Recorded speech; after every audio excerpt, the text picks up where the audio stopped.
Go back to your article, but I'm trying to get some footage of what it looks like for the Russians because they don't know. Anion, she wrote this in 1980. It's an oldie but a goodie, and the world was very different then. But we remember that her graduate students went out into the field at a very different time, and so it's no surprise that schools, and I'm reading the very first introductory abstract, and I'll read the whole thing so you can either highlight the whole abstract or just leave it as such. But that's good, Joyce, right there. Thank you. Get out of your way. All right, so on the next page, page 2, and yours is a little different from mine. Yeah, grab your article, get comfortable. Here's a chair. What I highlighted on this page was the working class, the middle class. I just highlighted. Yeah, I just highlighted the socioeconomic status. We call that SES.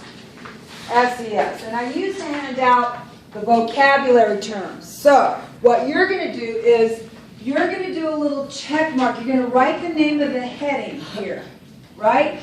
Let's see. Here. Hold on. I'm still working on my template here. I think I have to do this. I think I have to do that. And then now you're going to write. Now you're going to write, like right here, it's right and wrong answers. Okay, that's what you're going to find in this type of classroom, in this working class. So let's discuss what is working class. What is working class? 20,000 or less. No, 25,000 or less. Salary, and what do they do? So am I writing this? Work. Labor, blue collar. Am I writing this? No. No. We're going to look at the practices going on in poor schools. Oh, okay. Yeah, and we're going to compare them to practices that are going on in wealthy schools. Now, when you say And not about resources. When you say the way the economy is right now, that working class would be maybe even 50,000 and less? 50,000's middle class. It depends on how many people you got in your house. That's true. And mortgage. 10 people in your house. Right. That's nothing, yeah. That's poverty. Right. Okay. Because if you're making 25 or less, you're poverty. Yeah, but this wasn't. Oh, no, this is 80. So you'd have to double it or triple it. Yeah, you'd have to double it or triple it. I was 20 in 1980. Come on. The world has changed. It's 2050. Right or wrong? Right or wrong? Yeah, it says right or wrong, and we're going to look at the practices going on in these schools. So I'm on page 3, where, and you might not be able to follow the numbers, but it starts with the working class. It starts with the working class. And we're going to look at the practices of what was going on in working class schools at the time. In the 2 working class schools, work is following steps and procedures. Rote behavior. Does everybody know what rote behavior is? Memorizing without, okay. Rote behavior and very little decision making or choice. So you could write in that second column, little choice. Here? No. In the next, over, yes. Say it again. What is it? What is it? Little choice. Little choice. You're reading highlights, right? Yep. And you're highlighting.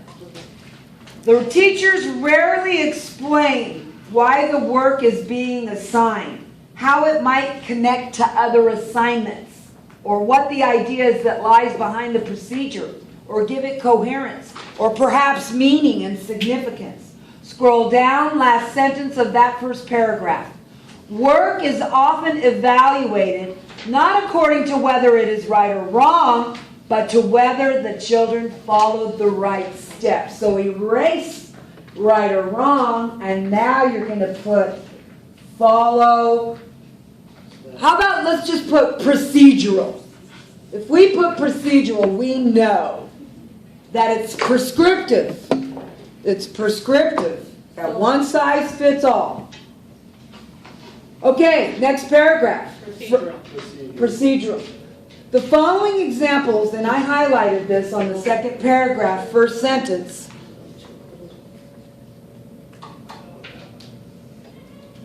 Second paragraph, first sentence. The following examples illustrate these points. In math, when two-digit division was introduced, the teacher in one school gave a 4-minute lecture on what the terms are called. Which number is the divisor, dividend, quotient, remainder?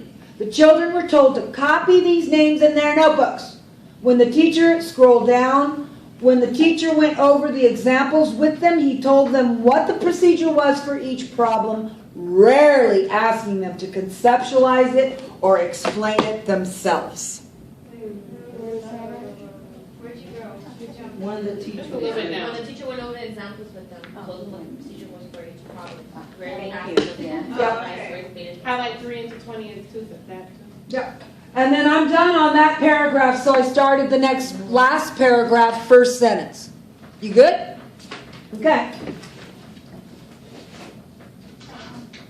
Last paragraph, first sentence, and it says, in other areas of math, work is also carrying out often unexplained, fragmented procedures. For example, one of the teachers led the children through a series of steps to make a 1-inch grid on their paper without telling them that they were making a 1-inch grid or that it would be used to study scale. She said, take your ruler, put it across the top, make a mark at every number, move your ruler down to the bottom. No, put it across the bottom. Now make a mark on top of every number. Now draw a line from, at this point a girl said that she had a faster way of doing it. And the teacher said, no you don't. You don't even know what I'm making yet. Do it this way or it's wrong.